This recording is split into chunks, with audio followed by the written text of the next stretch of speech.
Wow, good attendance today at 11 a.m. on a Monday morning. All right, so welcome to Healing by Design. We are on L. We are on Lyme's disease. This is going to be an interesting one. It's a tough one to talk about. But let's start with prayer as always. Father, we're so thankful for your creation, your design. We thank you for your original intention of what you designed man to be, and we're sorry for how far we've fallen away from you. We just see it in the reflection of our culture and in this area of sickness and disease, and we're just heartbroken, Lord. We need you. We need answers. We don't have answers. Our medical system doesn't have answers. All the books in the world don't have answers. It's only you, our Creator. So we just ask for insight and revelation into the human body, especially related to this topic of Lyme's disease, which is so pervasive, and it's becoming an epidemic, and it's destructive. It's destructive, Lord. We need your help. We will not find the answers on our own.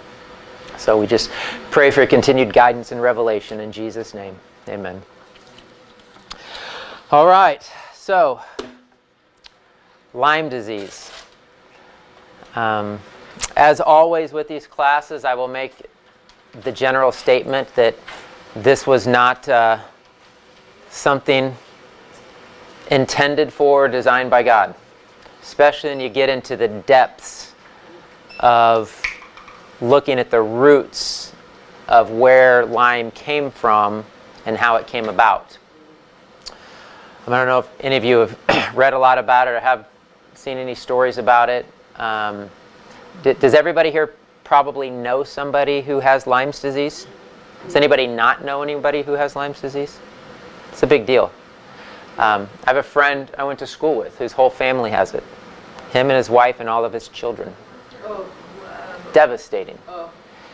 So, let me just say that, we know God can do everything. We believe that. We believe the Bible.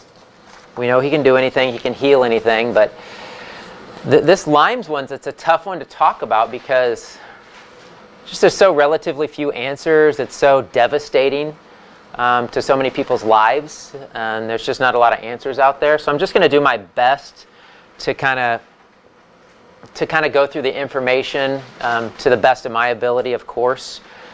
And I certainly don't have all the answers. I've seen a lot of people with Lyme's, and there's a lot of things we know that we can do for it. I created a Lyme protocol just for this class only because so many people asked me for it. I'm not a Lyme expert.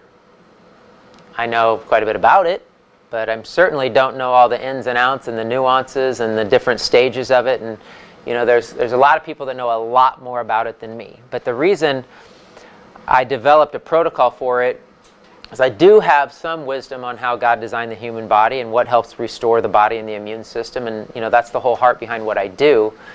But people don't have a lot of places to go to. There's a couple Lyme's places here, and you can't even get in. You can't even get on a waiting list. Nobody knows who to talk to.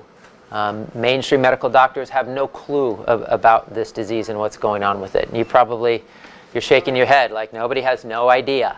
Okay? So again, I'm just going to share this to the best of my ability. The thing I want to say, in starting with Lyme's, it's very real. There's a lot of illnesses. A lot of medical doctors tell people, oh, you don't know what you're talking about. It's all in your head. Or they do a test and you get a blood test and everything's okay. And maybe you should go see a psychiatrist. I mean, the medical system is so sick sometimes. People really, this is real things happening to real people. You don't just play that off. And so this is very real, and it is becoming an epidemic, and you could even say it's becoming a pandemic, which would be worldwide, because there's a lot of people in England and other countries now being diagnosed with Lyme's. This thing is spreading. Wow. And as far as we know and understand it, it started here, and we're going to talk about how and why. They say, this is old information, they say 300,000 people per year are now being diagnosed with Lyme's, upwards of 500,000 people per year. Per year? Wow. Per year. In 10 years, that's millions of people. So this is a big deal. There's documentaries out about it now. I mean, there's more and more coming out about this. But let's look at the origin of Lyme's disease. Where did Lyme's disease, even the word or the name, come from? Have you ran across that, where it came from? It came from Lyme, Connecticut. It came from Lyme, Connecticut. Wow. Okay, so Lyme's disease, again, as so many disease names, don't really mean much. That really tells us nothing. But there's Lyme, and then there's Old Lyme, and there are these two little towns in Connecticut. And that's where it got its name. So what happened? So here's the story based on the medical literature, the best that we can understand. There are families in Lyme, Connecticut, just like anywhere else in small town rural America, where kids grew up and they played and they had fun and they did their thing. And this was in the 70s. This was like 1975 when this started. Now, kids have been growing up and living in this area for decades without health issues. Not that we didn't have our colds and flus and different things, but they weren't near some toxic chemical plant, or there was no major sicknesses or disease going on in this small town. And then all of a sudden, we have a group of young children, most of them were boys, who are having chronic, deep, debilitating joint pain. Debilitating joint pain in multiple young children in the same neighborhood, in the same area. And the medical community actually diagnosed it rheumatoid arthritis. So A, it wasn't rheumatoid arthritis. They just didn't have any clue what was happening. But B, they just kind of like to put names on something and labels on something and say, okay, that's what this is, and then we can treat them accordingly, which of course is steroids and all the horrible drugs and stuff that they use.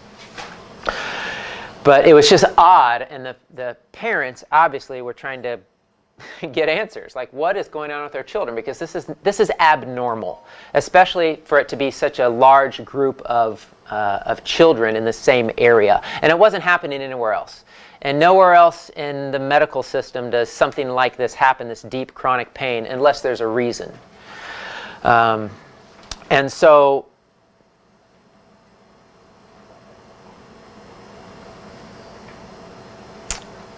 what the medical system did, because they didn't have any answers, they'd kind of deny it, or they'd put a different name on it, or make it seem like it wasn't really a big deal, kind of play off it a little bit. But then it became so widespread, they had to look into this deeper. And it started spreading, of course, beyond Lyme, Connecticut.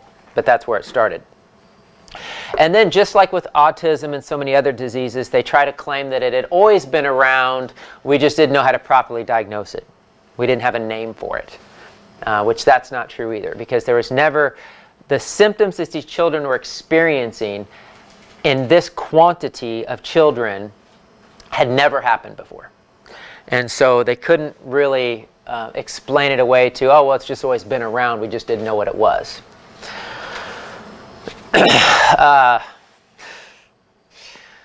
We are in a battle. We're in a spiritual battle. It's manifesting obviously in the physical. I of course am a believer in Jesus, and a big portion of my audience, they are believers too, though not everybody. But even if you're not a believer, you understand that we're in a battle over life and death. There's a lot of bad things happening in the world. I don't know if there's anything, well, I shouldn't say that. There are a lot of evil things happening in the world. We know how many evil things are happening in the world. But this might be one of the most evil things happening, because you can call it whatever you want. You can call it a conspiracy theory. Of course, if anybody studied conspiracy theories, it's not really a conspiracy theory. These things are all true. Just whether you choose to believe them or not. But call it a conspiracy theory. Lyme's is one of those things it's man-made disease. And it was made by human beings on purpose. And it was made for very sick reasons. So it's not tick bite? It's not from a tick bite? It is a tick bite. It is a tick bite. Oh, thank you. I was going, am I really? So, evil people do evil things. It's demonic things, if you understand the truth of the spiritual battle that we're in, because the enemy uses human beings to do his work, to kill and destroy. So that's why we want Jesus. So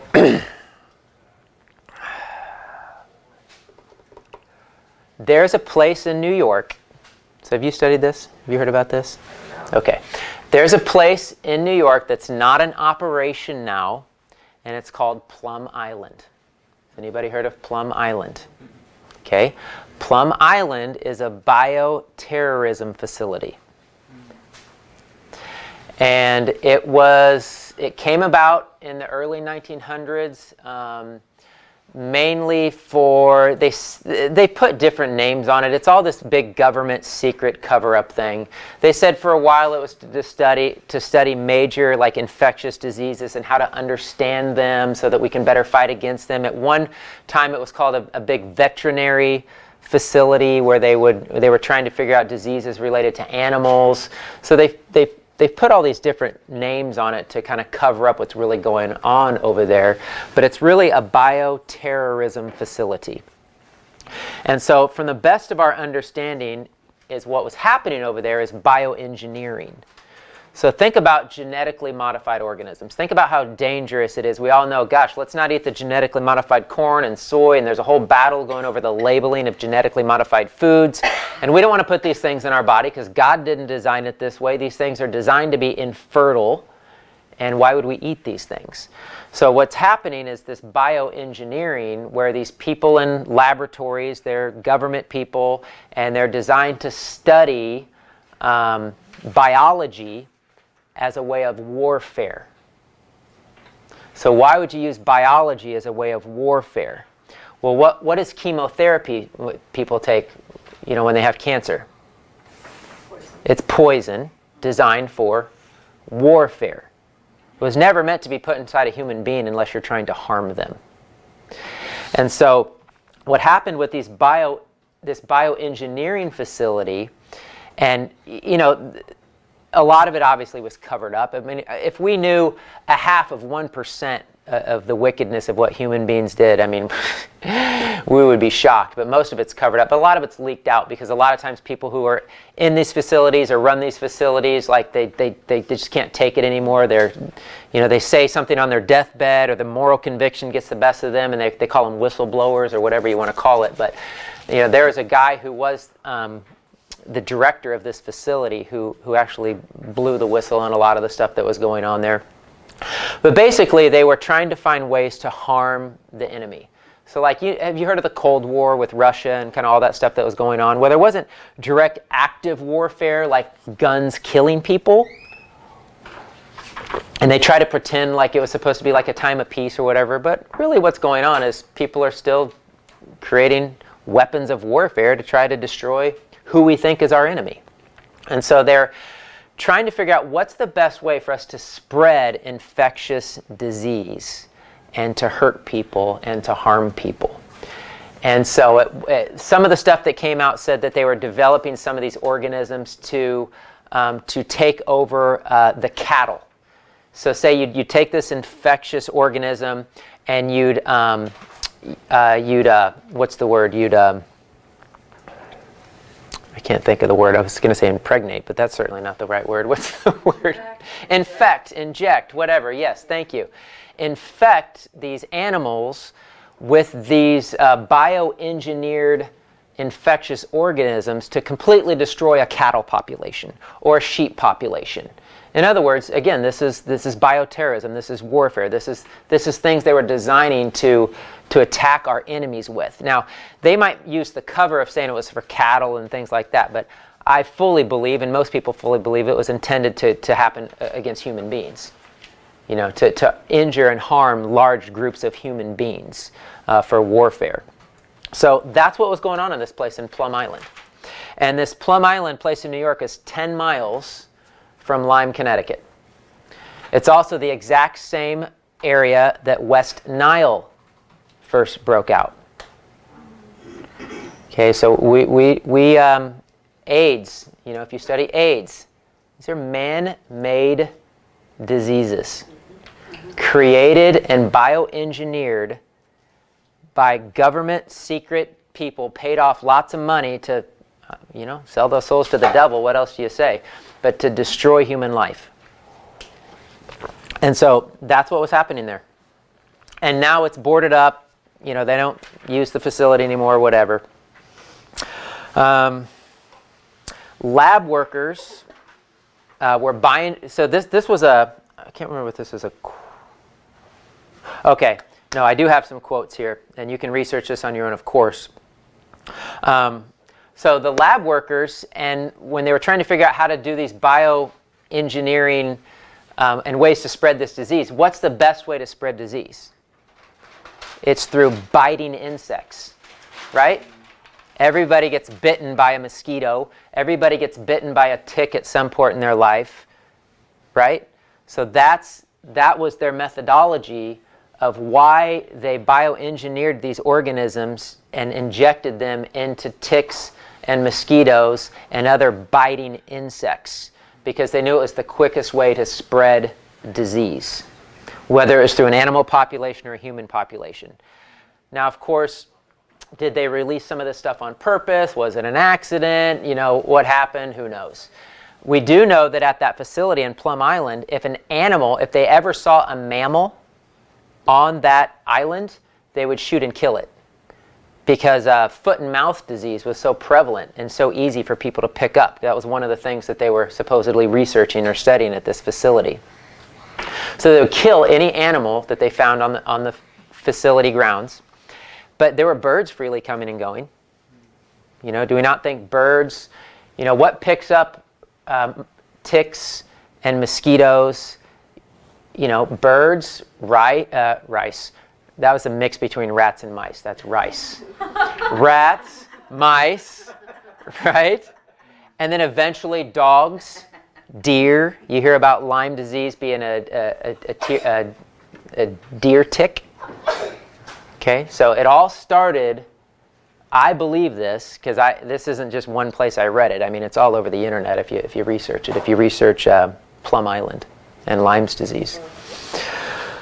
So this stuff spread, regardless if it was intentionally released, if it got spread through the birds that came into the place, whatever, who knows. But evil people do evil things, because I've said this before in my classes. If people are sick and diseased and you're taking their money from them, there's a lot of entities that profit from that.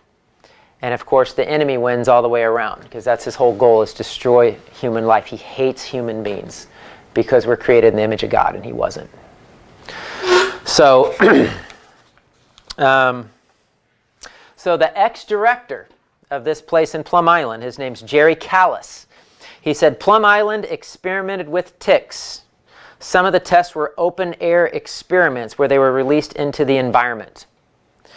Nazi Germany in World War II, they were doing the same thing in Germany.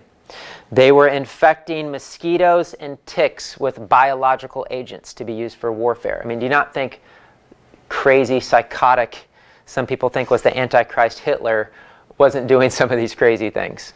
But, we do the same thing here. They even had a name for it. They call it biological chemical warfare. Some people have heard that term, biological chemical warfare. One of the books I read, he said that Lyme disease, again, it doesn't mean anything, it's Lyme, Connecticut, but he said what it should be called is tick-based bio-warfare spirochetal disease, because that's what it really is. The USDA, United States Department of Agriculture, they said, related to this facility, this is quotes from the USDA, there were virus outbreaks, biological meltdowns, and infected workers that they knew about. Sounds like a movie. Did you guys ever see that movie Outbreak? Yeah, this stuff really happens. There was germ-tainted waste released into Long Island Sound. Some of the documents discussed experimental tick colonies. That was the verbiage they used, experimental tick colonies, bred for the purpose of spreading disease. Again, these are documents that found at this facility. This document that came out was in 1975, which is the same year that these children started getting these abnormal issues going on, this pain and inflammation going on. So that's some of the history. Yeah, pretty crazy.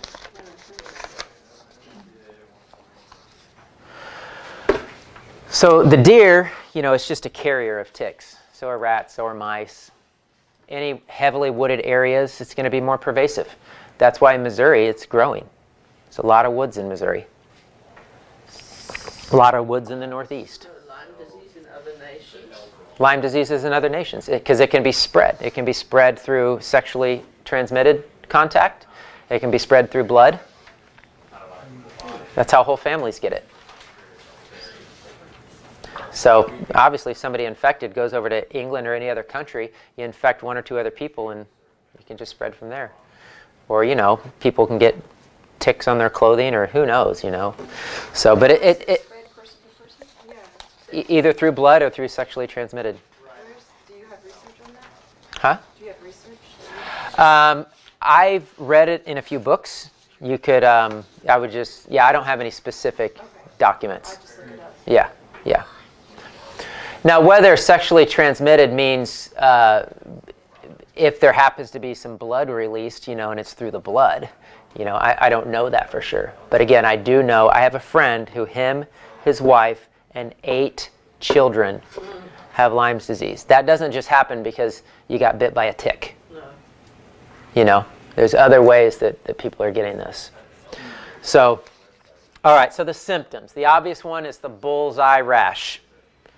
So that is the extreme, we know that we got to look out for that. Everybody's heard of that bullseye rash. And it literally, if you look pictures of it, it looks like a center and then a rash that's a dot and then an outer rash. And it can be on a person's whole back. It can be huge. It can be small.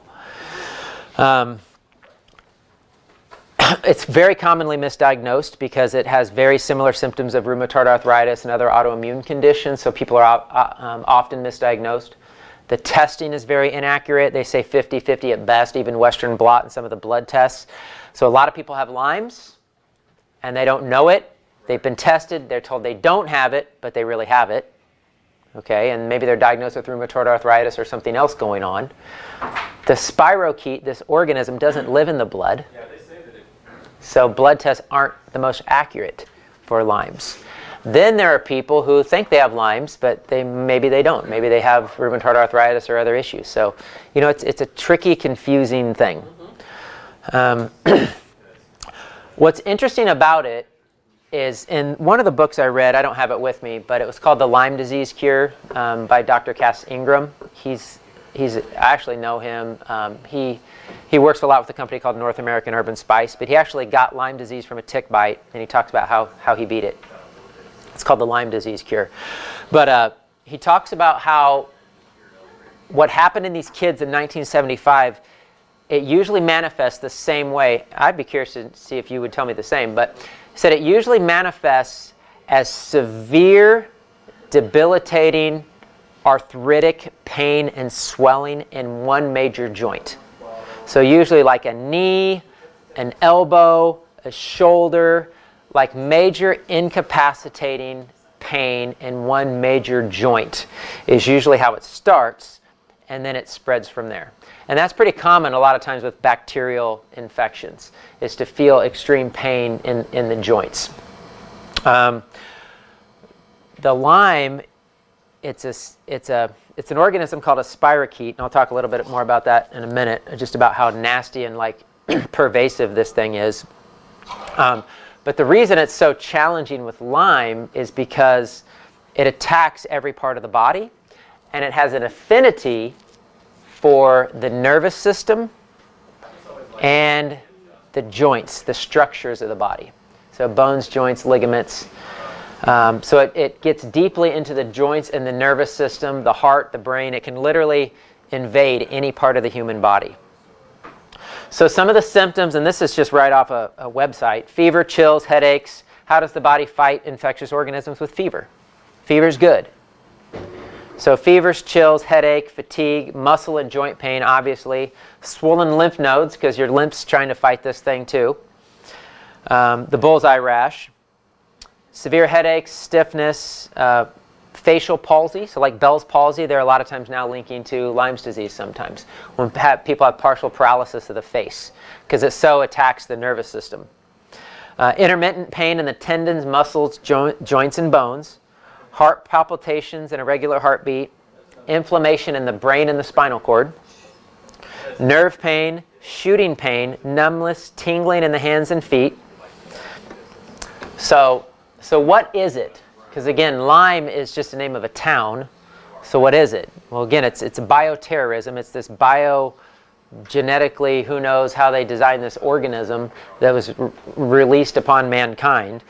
But the tick, or whatever the organism that's spreading the disease, is something called a spirochete. The specific Lyme spirochete is called Borrelia. Does this have to happen right now? Thank you. The Lyme spirochete is called Borrelia burgdorferi. Borrelia, just like spirochete, means spiral, and Borrelia means to bore. That's what this organism does. It's a boring organism, as in it's like a drill, and it's like a corkscrew shape. So what it does is, as soon as it gets into the body, it starts to drill into nervous system tissue, drill into joints, and it starts to reproduce by the billions. And so, again, that's why it's so hard for people to overcome. We don't know why it has an affinity for the nervous system or for the joints or for different parts of the body. Some believe, I don't know if we definitively know, but some believe that that's a food source. So like digging into that connective tissue is actually what it feeds on. Don't know. But it definitely has an affinity for the nervous system and the joints.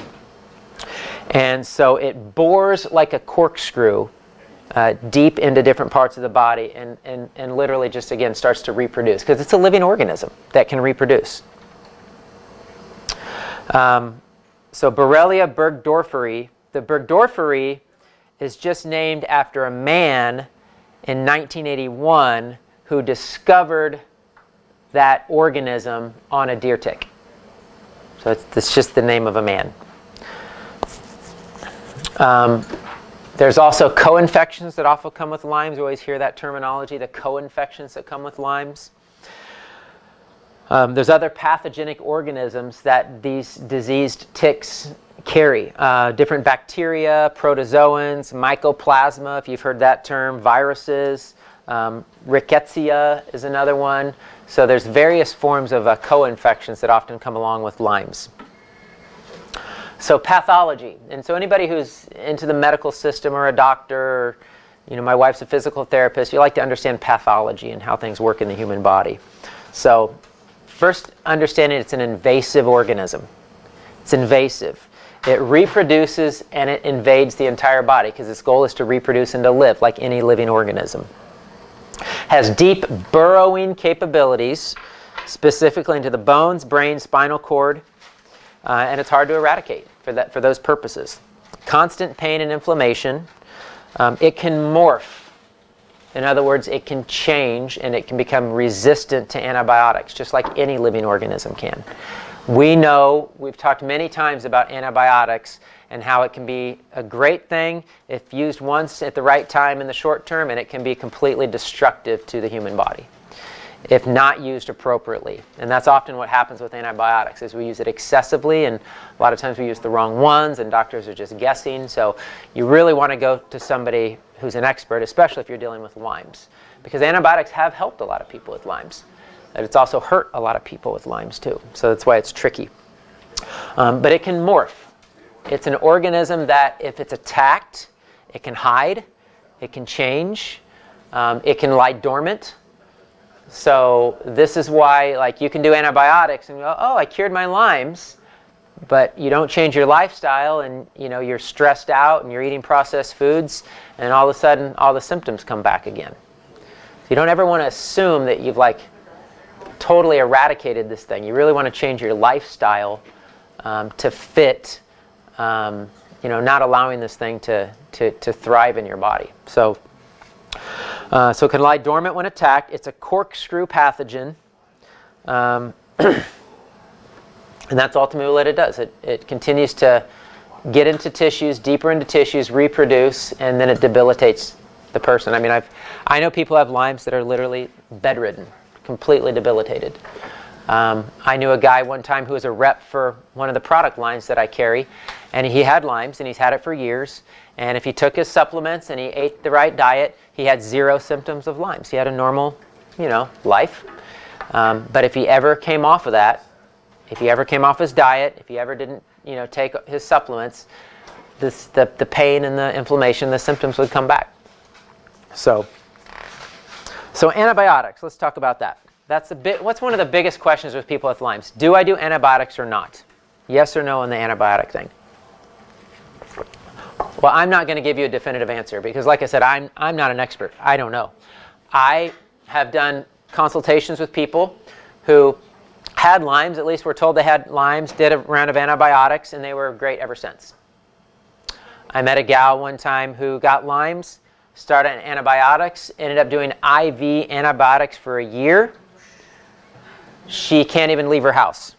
She's completely dysfunctional.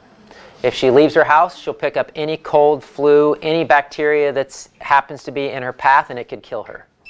So antibiotics can destroy the human body.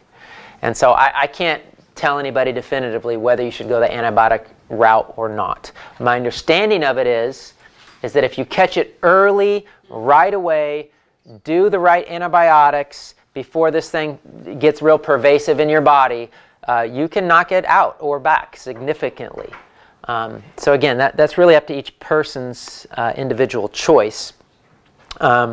Tetracycline, which is one of the main ones they use, these are the side effects of it. I mean, these are the risks of taking something like tetracycline. Paralysis, particularly to the face, the nerves, the feet and the arms, neuropathy in the feet and the arms and the feet, chronic fatigue, mental disorders. In 1987, because there are so many side effects to tetracycline, they felt they should reconsider it for Lyme treatment because they saw so many people hurt and damaged for it. But from my understanding, it's the main thing they still give to people today for Lyme treatment is tetracycline. The problem with tetracycline is not only all these negative side effects, but it doesn't kill the co-infections. And that's the problems with antibiotics in general. Antibiotics, for the most part, were designed by man to fight one particular infectious organism. And so, although it can maybe kill other things in the body, it doesn't necessarily kill everything, and it doesn't necessarily kill all the co-infections. And the challenge with Lyme is if this thing is in the body and it's reproducing by the billions, and it's in your nervous system and who knows where else, do you really think you're going to just completely eradicate the whole thing with an antibiotic treatment? I think the wiser way to go after it is to, what do I always promote in my classes is let's get our bodies back to functioning the way God designed them. Let's make them free-flowing rivers of life. Let's activate the immune system. Let's not weaken the immune system. Let's do things that triggers the body to heal on its own. Not what I call the hand grenade approach to medicine, which is like how they treat cancer with poison, to hopefully kill enough of the cancer before it kills the person. That's the sad truth about it. So I think it's better to strengthen the immune system, not weaken it. But again, that's up to every person to decide if they want to use antibiotics or not. Because again, I know people personally who did some antibiotics, and they pretty much claim 5-10 years later that they're okay. They're okay. So I can't say. One of the biggest issues with antibiotics is it almost creates a candida overgrowth in the body. And women know this who have had yeast infections. You do the antibiotics, then you get a yeast infection, and then you get the candida, and it just kind of goes downhill from there. So there's always lots of side effects from taking antibiotics because antibiotics aren't working with how God designed the human body. They work against how God designed the human body. And so does the Lyme disease and the spirochetes. They're all working against how God designed the human body because they're man-made chemical warfare agents, as sick as it is. So really, my heart goes out to anybody who has Lyme's. Again, I know personal people, I know friends, I've had people come in to see me. I've just seen how it's devastated lives. I fully believe in the power of God's healing. And so, there's some things the Lord has put in my spirit about the human body that I honestly don't even have words for. I hope that I have words for them soon.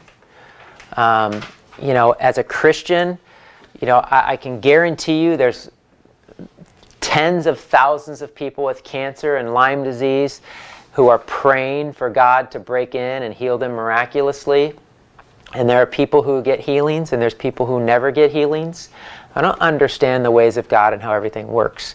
I do know that there was a guy, I don't know his name, but he had Lyme's, and he really cried out to the Lord, and he got healed, and the Lord showed him a bunch of things about the human body and the immune system, and he actually has a clinic now where he treats people, but I think it's like in Ohio. So like the Lord is working with people in this area. I believe in miracles, but I also understand why God allows things to happen. And as hard as it is for people to understand, for the most part, God set things into motion to function a certain way, and we've gone so far astray. He allows most of that to happen. I mean, you look around our world. I mean, why would we still have abortion? Why would we still have human sex trafficking? Why would we have any of these things? If God didn't allow it for some reason. So again, that's tough, but I do, like I said, deep in my spirit, I don't have language for it, but I know God designed these bodies to be invincible. And I'm just going to say this real quick to just a real short snippet on this, because, I know what He created Adam and Eve for, to live forever. Free of sin, to live forever. If we didn't have sin, we wouldn't have Lyme's disease, right? So all of these things are a result of sin. But what He's showing me in the human body is that we have ability to cleanse and to heal our bodies to such a state that we reactivate the life force of God that's in us to be resistant to any and all disease. I mean, what's the promise of Mark 16? That we'd be bitten by a serpent and we'd not be harmed. We could drink poison and not be harmed. I believe that, and I believe that's coming at the end of the age. In fact, I know that's coming at the end of the age. So there's things that we can do to restore the life force of God in us. But you won't restore the life force of God in us by eating the standard American diet and by doing things the same old way and by overindulging. It's going to become through prayer, fasting, on our knees, crying out for revelation and answers. And there are some people doing that. And it's coming. There's a revolution coming. But right now, a lot of people are suffering. But I don't know if that helps anybody, but I always want to give hope to people, to continue to pray to God to give you a miracle to heal Lyme's disease. Of course. But I believe in everything that's in me, that through cleansing and getting toxins and poisons out of our body and cleansing our lymphatic system and strengthening our immune system, that we can overcome these things. And, what's the scripture? If God is for us, who can be against us? Look what's against us out there. Do we not believe we can overcome it? Do we not believe we can overcome cancer and Lyme's disease and, all these other atrocities that are going out there that weren't of God's heart and design? So, anyway, it takes work, and our world's gone mad, but I think we can do it. All right, so let's see, where am I at here? I kind of went off on a tangent there. Answers. Precaution would be the first thing. when you go out in the woods, if you're going to go out in the woods or out in the country, you can wear long clothing. You can wear white clothing because you can more easily see ticks and bugs on white clothes than you can on dark clothes. You can pull your socks up over your jeans so that a tick can't crawl up your leg. So these are just little ideas of things you can do. There's all kinds of sprays and different things. Bugs seem to hate essential oils. We actually have a product called Tick X. It's a pretty funny story, but they had to change the name to Protect X because Procter & Gamble, I think it was, had some product that had the name tick on it. And so supposedly they own the right to the name tick, whatever that means. But anyway, it's essential oils that you can spray like bug repellent. And then the biggest thing you can probably do is whenever you get home from being outside in the woods, just kind of do a strip down and do a shower or bath with your kids and just do a tick check. I did that when I was a kid. We didn't even know about Lyme's disease, but we always did a tick check, so do a tick check. Let's see. Number 2, removing ticks. Now, I'm going to give you 2 different ways to remove ticks. I think it's I'll tell you one that we always did when I was a kid. Again, we didn't know anything about this, and most of the things I've read about ticks is that if they're threatened or feel like they're being harmed in some way, they'll secrete all their poison. Okay, so if you try to, you heard the burn match method. If you try to burn them or do any of these other things, they're going to freak out and they're going to spit all their poison into your body. That's my understanding of it. So they say with that understanding, the best thing to do is just to take a tweezers, get it as close to the skin as possible, which is close to where the head of the tick would be, and just pull up and out. And just quick yank. So most of the stuff I've read says to do that. What's interesting about the book that and I respect Dr. Cass Ingraham, but he has a totally different viewpoint. He actually says to take essential oils and oregano oil and different things on a cotton ball, put it on the tick and smother it for about 20 minutes until it's dead. And he says it's much easier to pull a dead tick out of your body than a live tick, and you're guaranteed to get out the head and everything else. So how is anybody going to really know? I don't know. So I'm just giving you information. But if it was me and let's just say this, I have 2 little girls, and if one of them got a tick, I'd probably take a tweezers, get it by the head, and I'd just yank that thing out. That's what I would do. And then I'm going to give you a great idea of something you can do. And this works. This is what I always tell people for vaccines too. Like people don't want to get vaccines, but they're traveling over to another country and they got to get the yellow fever vaccine because they're a missionary and there's nothing else they can do. How do you protect yourself? So what you can do is a clay pack. So you can take bentonite clay and make it into a mud or a paste, and you can put it right over the site of the wound. So like if you get a vaccine. So we have a drawing salve. It's called black drawing salve. And that black drawing salve works against cancers and major things. It's a drawing agent. It pulls out toxins. And so just like the old, I don't know if it's legend or true, but they say, you get a snake bite in the desert and, you need to suck the blood out of your buddy so that you can suck all the venom out so it doesn't kill him. Has anybody tried that? Okay. I don't know if that works or not, but I do, again, know how God designed the human body. And the point of where something enters is the same place where it can exit. And so if you get bit by a tick or you get a vaccine or you get something on you that you don't want in and under your skin, put the black drawing salve on it, make a bentonite clay pack, and then in the clay pack, I would put iodine on it. And then another thing is we have a product called Herbal Fighter. You could use whatever you want, but it's got echinacea and golden seal in it. And so put those things in the clay pack, put it on the source of the bite, wrap it in plastic. And what will happen is that clay will just draw. So you can wrap it in plastic overnight, take it off the next night. As it dries out, the drying out of the clay is the drawing power. Okay, so it's going to work while it's wrapped, and that way you can keep it moist all night. But you keep reapplying that pack at that source, and every time that clay dries out, it's drawing, it's pulling, because that's the nature of what clay does. And so that's the way to maybe pull out, the poison right at the source before it gets too deeply ingrained in the body. So like even our girl, I have a little girl and she got a tick bite one time, and I'm not taking any chances, so we pulled it out and we did the drawing salve and we did some clay and we put a Band-Aid on it, and we did that for a few days. I'm not going to take any chances today. Just not. So that's something you can do. Prevention, you can take oregano oil, which I have right here. You can take enzymes. I'm going to explain kind of some of these products and what they do. Diet's probably the most important thing. With any living organism, doesn't matter if it's a virus, a bacteria, a parasite, they live off of mainly sugars and starches and carbohydrates.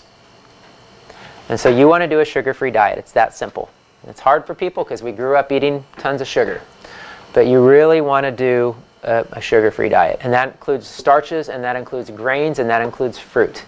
So there's programs out there called Body Ecology Diet. There's GAPS Diet. There's programs out there maybe for other issues, maybe because they're gut healing programs, and they work for autism, they work for autoimmune diseases. But something of that nature is going to work for this too, because any living organism is going to feed off of sugar. So I won't get too deep into the diet stuff, but I just wrote, eat a healing, nourishing diet. So this is on your guys' sheets. Eat a healing, nourishing diet of chicken broth, lean meats, vegetables. I put except potatoes and corn because they're super starchy. Not that a little potato here and there would hurt anything. Herbs, spices, minerals, and healthy fats. Olives, olive oil, avocado, nuts, and seeds. So that would be kind of the ideal diet to eat. Also, there's nothing inflammatory there. So you're not eating any inflammatory foods, and you're not eating any foods that would feed an infection. Do you mind saving the questions to the end? Okay, maybe jot it down. Okay. All right, so that's briefly on diet. I put movement and exercise is crucial. I am a firm believer that God designed the body with rivers of life. The bloodstream is the river of life. Leviticus 17:14, I've quoted a bazillion times. The life of all flesh is in the blood sustains its life. So the bloodstream needs to stay healthy. The lymphatic system is a flowing river that keeps the blood clean. If you have Lyme's, or you have any infectious disease, you need to work on your lymph, period. Because that is your main weapon. That's your main immune system that's going to fight against any infection in the body. That's why lymph nodes get swollen when we're sick. That's why it's one of the symptoms of Lyme disease is swollen lymph nodes. Your body's fighting in the lymph. So you need to cleanse out those rivers. And I believe it's stagnation in the body that allows these issues to take root. And so we really need to get everything flowing and moving. So working on your lymph means working on your kidneys, because the kidneys is what removes all fluid waste from the body. So you got to get the kidneys opened up and working. You got to get the lymph flowing. You got to get your liver cleaned out. And again, God designed an amazing human body. We're just all broken and messed up. But it doesn't mean we can't get back to some level of what God intended for us. But that's only going to happen through cleansing. And that's only going to happen through fasting. That's only going to happen with really going after it. Debbie knows. She's been doing this hardcore. So it works. Amen. Praise the Lord. Come on. All right. So I'm going to talk about this protocol I designed with the disclaimer, just because I haven't gone to school. I haven't studied Lyme disease. I don't know about all the antibiotic options. I don't know what to do immediately when somebody gets bit versus if it's 10 years later. There are Lyme experts out there, but they are so busy they don't know what to do with themselves. And they certainly don't have all the answers either. So the reason I developed a protocol is because everybody keeps asking me for it. And lots of people have come to me with Lyme's disease and say, do you have a protocol? What would you do? What if your family member had it? What would you do? So I came up with one. Okay? Now, I feel like God's given me a lot of revelation about the human body and the immune system and how things work. So I think it's a good comprehensive program. Has this been tested on 500 people with Lyme's disease? No. But if you research this stuff, you'll see these are the things people are doing that have this. And this is a pretty intense protocol. Like, you're like, my gosh, that's a whole lot of stuff. Usually when I do show and tell at a class, there's like 2, 3, 4 things, right? But this is an intense thing happening in somebody's body who has Lyme's disease. So I'm going to just run through quickly. So if you do the diet, the sugar-free, grain-free, dairy-free, I didn't throw that in there, sugar-free, grain-free, dairy-free diet, and do these things, I firmly believe we can heal our bodies. Now again, it's not all just about these supplements, because I want to share with you the last paragraph I wrote in this that says long-term and optimal results include cleansing the kidneys and the lymphatic systems. And I'm going to revise this a little bit, and I'm going to include liver, and I'm going to include having a healthy gut. I mean, our body has to be fully working. Let's just say that. Everything in our body has to be fully working. We have to have a healthy gut that's digesting food, a liver that cleans the blood like God designed it to clean blood, kidneys that are filtering waste like the kidneys are designed to filter waste, and a lymph that's cleaned out. So that's crucial. That's why fasting, cleansing, and prayer are going to be the keys to overcoming sickness and disease and bringing down the medical industry out here that's so full of deceit. So I wanted to make that clear, that it's not just about taking a bunch of products, that you really want to follow the diet, you want to ideally exercise if you can, and you want to do some level of fasting and cleansing. And this isn't a class about fasting and cleansing, but you can juice fast, you can water fast, and you can dry fast. Okay, everybody gets kind of weirded out sometimes about fasting, especially when I talk about dry fasting, so I won't talk about it. But I will tell you this. All infectious organisms, their main life source is water. How do you get rid of an infestation of a stagnant pond? Drain the pond. Just throwing that out there. I'm waiting for more revelation from the Lord to talk too much more deeply about dry fasting, because it's not easy, and yeah, that's for another day. But again, fasting, I believe, is the answer. And fasting is the ultimate way to turn back to God. So here's the protocol I designed, and here's why. I'm going to run through the basic supplements and just tell you why. I can't go into detail about all of them, but the first thing is foundation. You got to have a foundation of what makes your body work. How cells communicate is mainly through minerals. And so these are plant minerals. This quintessential is ocean minerals. Same exact mineral composition as human blood. They actually used ocean minerals during World War II for blood transfusions when they ran out of blood plasma. It works in the human body like blood. So when you start getting the right minerals in your body, it starts killing infectious organisms. Your cells start communicating properly. Nutrients start getting into the cells, and they can start kicking waste out of the cells. Especially certain minerals like selenium and zinc, and some of these minerals, the body has to have them to communicate properly. And so any good detox protocol is going to include minerals. It's crucial. I have a probiotic on here. I chose the Primal Defense by Garden of Life because it has all the good bacteria, multiple strains of Acidophilus and Bifidus, but it also has the soil organisms, which are really crucial for healing the bowels especially, and work for Crohn's, colitis, a lot of different issues. So I think it's the best full spectrum probiotic out there. Jordan Rubin, when he wrote his book, he basically claimed that stuff saved his life when he found out about soil organisms. And he went to like 60 doctors or something crazy with his Crohn's disease. B vitamins. Just a good B complex. I chose this methyl B sublingual one because it works best getting into the body that way. But if you've ever studied like methylation, a lot of people have Lyme's. They've studied this. They say they got the MTHFR gene, or they're not methylating or whatever. Most of the reason that's happening is because the body's taken over by infection and the cells aren't working properly. And so to open up detoxification, open up liver detoxification pathways, open up methylation, B vitamins are crucial. And B vitamins are very important to the nervous system, and this thing attacks the nervous system. So I'm big on the B vitamins, but it's got to be a good one, of course. And then I put CBD oil as a foundational thing. And I wish we had an hour to talk about CBD oil, but we don't. But CBD oil is hemp oil. And there's a system in the body called the endocannabinoid system, and it regulates all the other systems of the body. And so when you start taking CBD at strong enough dosage, it will completely eliminate pain and inflammation from your body.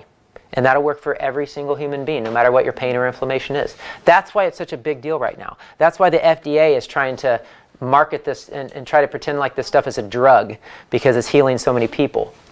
And so I love the CBD oil because it helps with stress, anxiety, relaxing the nervous system, and it sets the body into a place of healing by relaxing the nervous system and removing pain and inflammation from the body. And it does way more than that because it increases dopamine and does all these things that make us feel good. But mainly for healing purposes, for its action on the nervous system is crucial. So anybody with a pain condition, I love the CBD. So that's foundational stuff, just for healthy minerals, nerve function, etc. The next thing I have is Nepronol, because biofilms. You heard that word, biofilms? Biofilms, right? Buzzword with Lyme's disease, but also with fungal infections and candida and stuff like that. But these organisms have a protective shell around them, and it's a protein shell. So any kind of protease or proteolytic enzyme can break down biofilms. And this Nepronol is actually a heart product I give to people who have heart disease, and it clears out their arteries if they have blockages in their arteries. But it has enzymes in it that break down biofilms. So serrapeptase and nattokinase and different types of proteolytic enzymes will break down biofilms of mycoplasma, fungus, the Borrelia, all the different Lyme's cofactors. So I think that's crucial because if you can't break down the biofilms of these organisms, you can't kill them. So that's a big deal. I think the enzymes are crucial. And there's other products out there. That's the one I use. I think it's the best. I've just been using it for years. Kill infection. My understanding of this and everything you read about it is you have to aggressively go after this.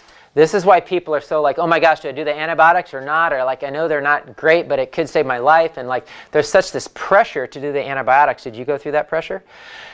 Because like this thing is aggressive. This thing is aggressive. And so you want to actively go after it. Whether you got a tick bite and you just noticed the bullseye rash yesterday, or you've had it for 10 years, you want to aggressively go after killing these organisms in your body. I'll say Borrelia, but all the co-infections too.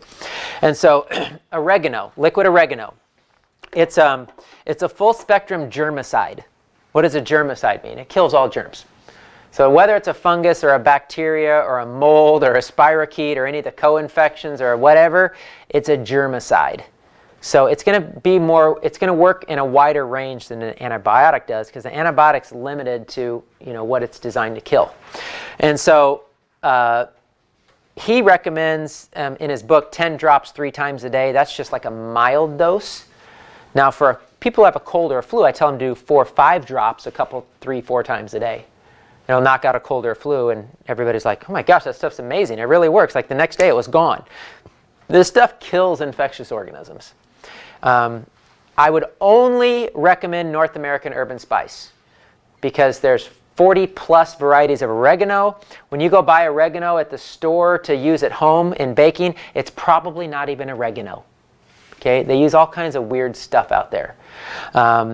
And so this is specific type that's grown in the mountains of Turkey, and I can't remember the other country, but it's high up in the mountains. It's a very medicinal species of oregano. So I only encourage their oregano, but it's a full spectrum germicide. So 10 drops 3 times a day would be like a mild dose, and you could easily go up to 30 drops 3 times a day, depending on how aggressive you want to be. Biocidin LSF. This is a really cool company that they research everything. They have white papers and documents on research on how their products work. They test it in the laboratory against these different infectious organisms.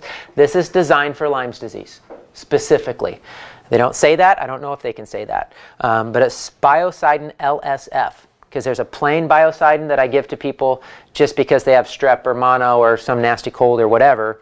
But then the Biocidin LSF is specific to Lyme's disease. And I'll just tell you what's in it. It's got bilberry, noni, milk thistle, echinacea, one of the most powerful things against infections. Echinacea, golden seal, shiitake mushrooms, white willow bark, garlic, grapeseed, black walnut hulls, gentian, tea tree oil, galbanum oil, never even heard of that one, lavender, oregano oil. Of course, they got oregano in there.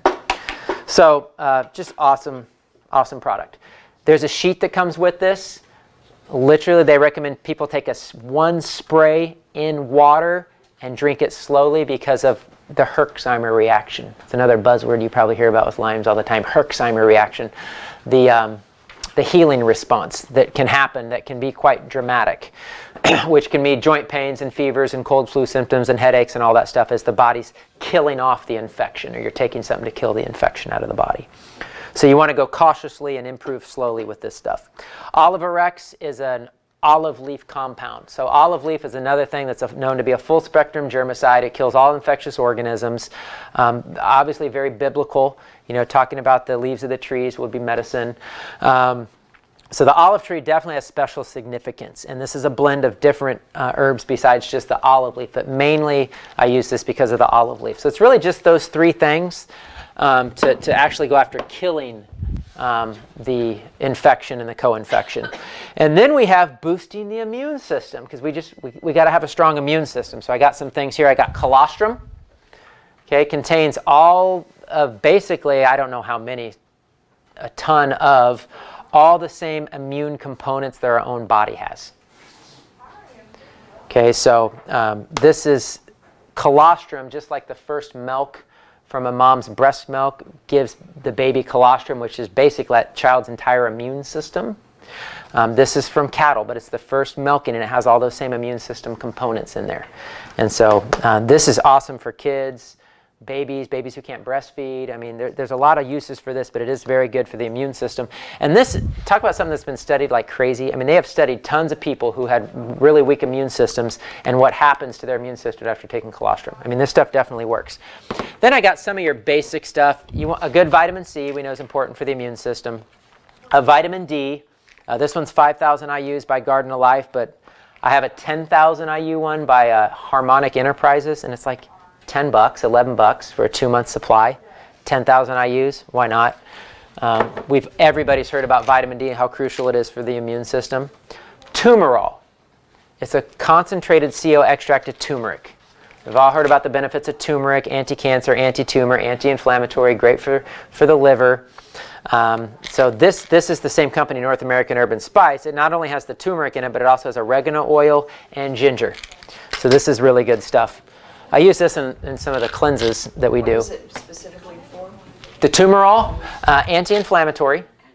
Yeah, mainly is what people take it for that anti-inflammatory. But there's an article that just came out about 14 different ways turmeric boosts the immune system. So it's amazing stuff. Spirulina, greens, very cleansing, loaded in beta-carotene, which is vitamin A. And just greens are blood cleansers, liver cleansers. Just really going to help boost the immune system. Then the last few things I have listed down are kind of the way a lot of the research is going in natural health, is looking at things at the cellular level. Now, because we can't, because we invented microscopes and we can look at cells and we can play around with things and see how things work at the cellular level. And so some of the neatest products out there that are working and helping people are things that work at the cellular level. Not that these things don't work at the cellular level, because of course vitamin C works at the cellular level. It's in every cell of the body. B vitamins are in every cell of the body. Minerals are in every cell of the body. So we need all of these things. But these are things that specifically have an action to increase antioxidant production in the cells. So we've heard about antioxidants. And it's one thing to take something that's high in antioxidants, and it's another thing to turn on the cells of your own body to produce their own antioxidants, because you have trillions of cells. So if you can turn on glutathione production in your own body, you can heal of about anything. They've researched autism, for example, and Alzheimer's, and a lot of these diseases show they're all low in glutathione. Their cells just aren't producing it anymore because of toxicity and different reasons. I never forget this thing I read about this doctor working with autistic children. He would give them glutathione shots, intravenous glutathione shots. While these children had the glutathione in the shot, they didn't have, it's like they didn't have autism. It's like they didn't even have symptoms of autism. They started walking and talking normally. And then as soon as the glutathione wore off, the symptoms would come back. So it wasn't just a glutathione deficiency. I mean, there's all kinds of issues with these children, but it just shows you the power of glutathione. And so now there's some supplements out there that we know turn on glutathione. I use them, a lot of them, for heavy metal cleanses and detox, because when you increase antioxidants in the cells, it starts to kick out toxins and poisons and germs and bacteria and metals and things that shouldn't be there. So it'll start the body to start detoxing. The one product I put on there is Protandim. It's a multi-level product that I don't really do the multi-level thing with it, but I sell it in the store because I've just seen it help so many people. I mean, I've told the story many times about my wife, who between the first and second pregnancy, she started taking Protandim, and 3 weeks in, she vomited for 3 days, and she vomited bile out of her liver, and she thought she was sick or nauseous or something to do with the pregnancy, but it was a detox. So when the body increases glutathione in the cells, the liver will actually start to dump all its poisons and toxins. It's crucial for detox and for long-term health and for overcoming disease and for helping the liver be healthy and strong, is to increase glutathione in the cells. And that's what Protandim does. It's just a blend of 5 herbs. 2 to 3 weeks into it, most people have a detox reaction. They feel sick or cold or flu or achy, or my wife threw up. Now, not everybody's going to throw up, but she did. And that pregnancy, she had no morning sickness, no nausea, and felt amazing the entire pregnancy because it cleaned out her liver and it, increased antioxidants in her body. So Protandim's one thing that'll increase glutathione in the cells of the body. That's huge. That's huge. You can take liposomal glutathione. So you can actually take glutathione under the tongue, straight under the tongue, goes right into the body, into the nervous system, and you can get immediate effects of glutathione right into the body. I think it's way more powerful to take things that stimulate it on its own, but it can be beneficial to do that. It's part of some of the cleanses I use. And then the last one is this stuff called Mitosynergy. And this guy who owns this company actually travels to a lot of the Lyme's conferences and autism conferences because they are seeing crazy healings and breakthrough because of this one product. And again, because it works at the cellular level. His main focus is copper, which copper is crucial for cellular communication and for detox. But it has CoQ10 and it has N-acetylcysteine, which is a precursor to glutathione. It's got things that work at the cellular level to help the cell to exchange information properly. In other words, take nutrients in and kick waste out. And for the mitochondria of the cells to start producing its own antioxidants and the things that it's supposed to produce. And he's having a lot of good results with this Mitosynergy product. Again, also not just Lyme's, but also autism. And so, you wouldn't necessarily have to do all these things, but I'm giving people a complete picture of what is oftentimes necessary. And, I put this together. I'm like, gosh, who's going to spend money and buy all this stuff? And I have seen people in my office who have been to 10, 20 doctors, spent tens of thousands of dollars. They have no answer still. And not only they're not better, but sometimes they're worse. So if you can find something that actually works, it might be worth it.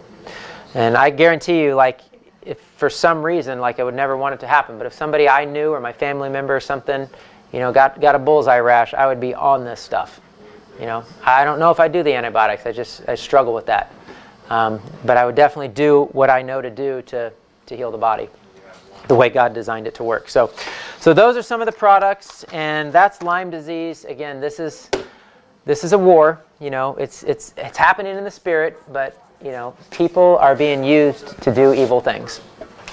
And I think Lyme's disease is one of the nastiest diseases ever to come upon mankind, not just because all sicknesses and diseases are horrible, but because this one was birthed out of the evil of mankind. And that just that just hits my heart so hard. So anyway, so amen. That's it. That's all I got for Lyme's. I know there were some questions. Did you want to ask your question? About the GAPS diet, I went on the autoimmune protocol diet for a little bit, and that removed any lost sugar. Yes. It was very bad. For me personally, I fainted. My blood sugar was at 54. I felt as if maybe I was about to have a seizure. Just these terrible reactions, and I needed more sugar. Right. So what is your recommendation? Because you said no fruit even. Right. How do you get sugar on this diet? I mean, So this is kind of a long conversation. It really comes down to how your adrenal glands are functioning. Because if your adrenal glands aren't functioning, your body needs a sugar fix all the time. Like we should be able to fast for extended periods of time and need nothing. You know, like I've done a 40-day water fast, and I'm not saying I like was running marathons or anything, but you know, for the first 3 weeks of it, you know, not tired, not dizzy, not, you know, and I know a lot of people will juice fast, and they'll juice fast for 20 days, 40 days, 60 days, and never feel tired or weak or dizzy. So it depends on what's going on in your body. yeah, and For what? And things weren't. I mean, Right. So if your body's not working right, and I don't know what you were eating, but fats obviously help. Protein helps. Did you do protein? Did that help at all? Yes, it did. I mean, I was doing. It was just a very, very restricted. It took out any inflammatory foods whatsoever. Okay, but you were doing fats, you were doing protein, you were doing minerals. Yes. Right, and then were you doing anything to support or strengthen your adrenal glands? No. Okay, so that would be a key. The other thing you could do is you could do some intermittent fasting where you did some fruit, like on an empty stomach, like first thing in the morning, and just get some of that fruit sugar into your bloodstream, and your body's going to burn it pretty quick. It's going to be in and out pretty easy, and you could do that until you fast longer and your adrenals get stronger. You should be able to go, like when I work with people who have those issues when they fast, is they can start to fast longer and longer periods of time without needing anything. Training your body as your body gets stronger, as your adrenals get stronger, because we were designed to fast. We're designed to have periods of feast and famine. So we should be able to do that. But the best way to heal from that, honestly, is the fastest way to do it would be to fast, but you have to be completely relaxed. You have to be laying down. You have to have your body be in a healing state. So we want to go on like a fast or restrictive diet and still work and still do everything that we normally do in the day, and it just doesn't work for a lot of people. Some people can do that. People are experienced fasters. You know, you can go on a juice fast and exercise and go to your job, and like life's just normal, you know, but it just depends on where a person's body is. So that's part of the issue there. So yeah, if you need to incorporate a little fruit, I would encourage fruit. And so let me answer it this way. I would encourage fruit over anything. Because it's a simple sugar, it's in and out of the body uses it for fuel and energy. Complex starch molecules are a lot harder on the body, a lot of acidic waste byproduct. They're going to feed infectious organisms a lot more than sugar ever will. So, you know, you don't want to be pounding fruit juice and stuff, but, you know, if you had an apple here and there, a few berries, you know, that's not going to totally sabotage your program. But if you read like Body Ecology Diet and some of these programs out there, I mean, they're no fruit for a reason, because a lot of people get, you know, flare-ups and reoccurrences when they do too much fruit sugar. So does that help? That really helped because, okay. Because I believe it had a lot to do with my adrenals. Okay. Yeah, so maybe that's confirmation on the adrenal issue, which I didn't even talk about, but it is important. So yes. Just real quick, you talked about a clay that sucked stuff out. Yes. What was that? Just bentonite clay. Bentonite. Yeah. Okay, that was. And I didn't even put clay up here. Clay should be part of this protocol. Oh my gosh, clay is such good stuff. But yes. How is this different from Rocky Mountain spotted fever, Lyme disease? They're two different things. Very similar symptoms. Yeah. Was it made the same, started the same way? I don't know that. It's a good question, actually. But I've read about the symptoms of Rocky Mountain spotted fever, and the symptoms are similar. I think that's what Suzanne Summers. Have you read her book Knockout? I think. Okay, I don't want to say something wrong here, but she was told she had breast cancer, confirmed by 4 different doctors. Her family didn't believe it. When they researched it, they found out she had Rocky Mountain spotted fever. And they treated it, and she's fine. They wanted her to do chemo, radiation, all this horrible stuff. Now the medical system hates her because she speaks out against it. But I think that the symptoms are very similar because it's an infectious organism. I don't know anything about it. I don't know if that came about in the 70s around that same time. You know, who knows? Who knows? Like I said, we don't know 0.1% of the wickedness that people do out there. I don't know if we want to know. Yes. How does, or what can someone do to help the body produce glutathione on its own?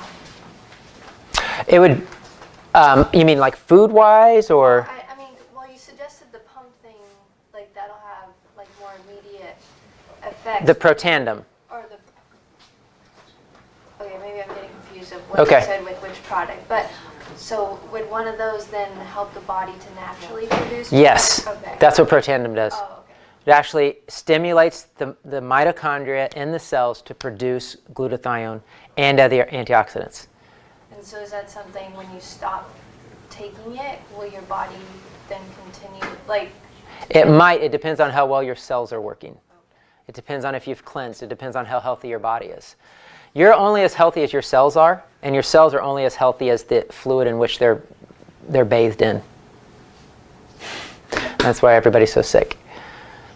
I've seen So- someone who needed assistance walking, and that was like a total life changer for them. The glutathione was. The Protandem. Oh, the Protandem was. Yeah, I've heard a lot of great stories about Protandem. Yeah, there's another product that's part of a heavy metal cleanse that I didn't put in here, but the guy I work with at Quicksilver said it works just as good, if not better, than Protandem. It's called R-lipoic acid. So R is in Roger. R-lipoic acid mixed with vitamin C. They've studied it extensively. They said it increases glutathione in the cells. Do you sell that? I do. It's a sublingual spray under the tongue. Do you have a preference on that or the R-lipoic? I don't. I